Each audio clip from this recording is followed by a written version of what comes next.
Hey, happy day 14, actually. Countdown to LCW, which is the Live Challenge Workshop. March 23rd, we are going live for a 5-day challenge to help you create the challenge, the customer getting, results getting challenge for your business, for your life, for your business primarily. I've done all kinds of challenges, but mostly I teach people how to grow and expand and supersize their business using challenges. And I show you how to do it in 5 days. You will have your entire challenge mapped out and ready to launch the following Monday if you want.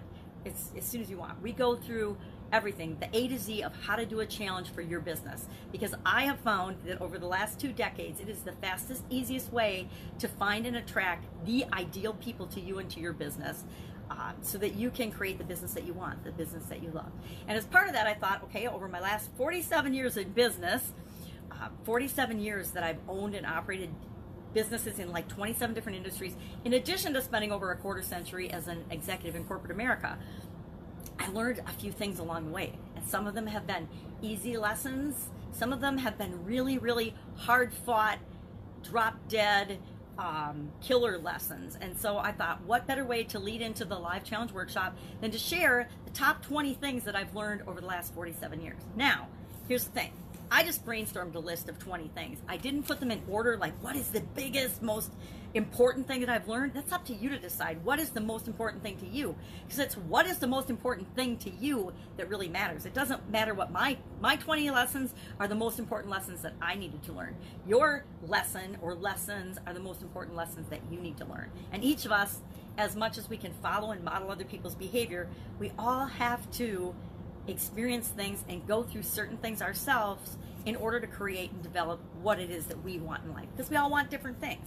So what the heck is 14, Sharon? Get to the point already. My 14th lesson number 14, I call why. It's all about the why. Now the question why, it's a pretty simple question, right? It's a 3-letter word. It's pretty easy. Why? Any 2-year-old can drive you insane. 2 to 3 is about the range. For about a year, they ask why maybe 1,000,000 times, right? And you answer as many of those whys as you can, and you realize how much you don't know when you're trying to explain life and all the things that people, a 2-year-old can ask why about in the world, and how you have no idea how they work or why they are the way they are.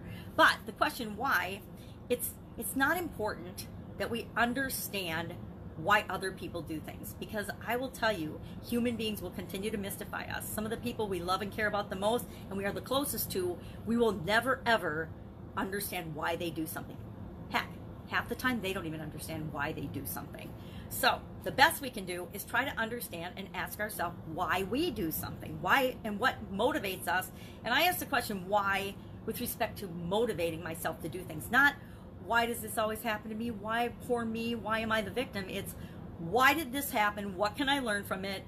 Why do I want to learn anything from it? And what am I going to do about it? But why did it happen? Because sometimes things happen to me that I didn't understand at the time. I went through a series of health challenges, and at the time I didn't understand why I had kidney problems, why I had vision problems, why I had arthritis challenges. I didn't understand why. And so over the years, and I only understand this looking back now, up to and including a sudden cardiac arrest. 10 years ago, I had a sudden cardiac arrest and died. And I'm just lucky to be here 10 years later. But when that happened, I didn't understand why. So I went on a journey to discover and study and try to figure out what the heck, number one, a sudden cardiac arrest was, why it had happened to me, and then what I was going to do about it so I didn't drop dead in the next 3 to 6 years. Because the statistics of people that have a heart event like that are really, really grim. I mean, it's like a 6% survivor rate, and then of that percent, only 6 or 7% don't have brain damage, and of that group, the vast majority of them, like 90-some% die, 93% die in the next 3 years, and then there's a big drop off at the 6-year mark. So I've actually celebrated my 3-year and my 6-year death day anniversary and with a lot of jubilation, because here I am 10 years later, going relatively strong compared to a lot of people, right? A lot of people my age. And that's because I asked why a lot, and then when I discovered the answers to why, I said, okay, well, what am I going to do about it? And I changed my life drastically from what it was before. So why? Why do you want to ask yourself why? Well, because it motivates us to take action, and nothing happens in our lives unless we take action. one of the tricks that I learned a long time ago, and I cannot even remember who I learned it from now, it was someone much wiser than me, but they said, don't just ask why once and then go with the first answer. Why do you want to start your own business? Well, because I want to make money. Why do you want to make money? And you ask yourself a series of questions, at least 5 deep, of why, to get at the root, the foundation, the root motivation that motivates, the root thing, the core thing that motivates you to want to do the thing that you say that you want to do. So when I was looking at starting my own business, I'd ask myself, well, why do I want to start my own business? Well, I want to make money. Why do I want to make money? Well, so I can take care of myself. Why do I want to take care of myself? So I can get married and have a family someday and have kids and create the family and the life that I want. Well, why do I want that? Well, because then I have somebody to love and they love me. So now I'm down. I don't even think it was 5. It was probably 3 or 4 whys. I'm down to why I really want this. I don't really want to start my own business because I want to make money. I want to start my own business because I want to experience and give more love. I want to give more love and receive more love, right? That's much more motivating and will keep me going when things get tough, because if you've ever started a business, you know it's like a roller coaster ride. It isn't just I'm going to start a business today and I'm going to be a millionaire tomorrow. Hello? People will tell you that, but it's absolute poppycock, right? It's totally not true. So we have to be prepared by asking ourselves why and having a strong motivating reason and why. A lot of what I've done in my youth and businesses I started were all because I wanted to provide for and take care of my family. And so I wanted to have financial security to take care of my family. I wanted to be able to give my kids all of the things that they ever wanted and could learn from and could benefit their life so that they could grow up and be awesome human beings, which they've incidentally done. I have amazing children and an amazing granddaughter. But that all came from my why of wanting to share and receive more love. So we ask ourselves why. What is your reason why for the things that you do, for the things that you want? I've kept my why, because of my why, I've stayed in situations that were actually bad for me personally and for my health, because my why of taking care of my family and my need of giving and receiving love was stronger than my personal love and health and taking care of myself in the past. And that didn't turn out so well, so I don't recommend that. But knowing our why will actually help drive decisions and the things that we do and the way we prioritize all the different areas of our life. And that comes from understanding why we do things. And again, it's just why we do it. Because we're lucky if we understand our motivation and why we do things. We're certainly not going to understand other people's motivations and why they do things. We can ask, we can try, they can try to articulate it, we can try to understand.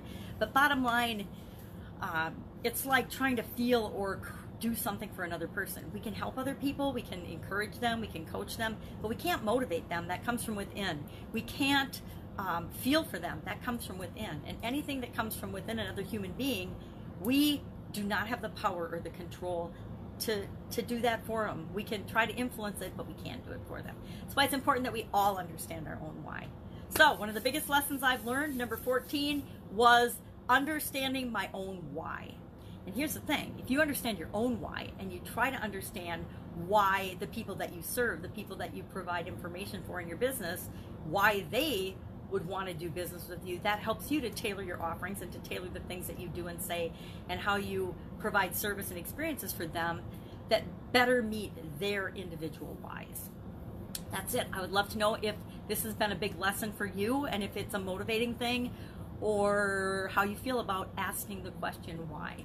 Have an awesome day. If I can help you in any way, hit me up in the comments below. Otherwise, I will see you on March 23rd at noon Eastern on the Thrive Challenge page or in the Thrive Challenge group. I will post and I'll try to broadcast simultaneously to both. I think I can do that with StreamYard, but I haven't looked at it yet. I'll look at it. Otherwise, I will record on the page and then save it to the group. So you can listen to it whenever you want during the challenge. That's it. Have an amazing day, and I will, of course, be with you tomorrow.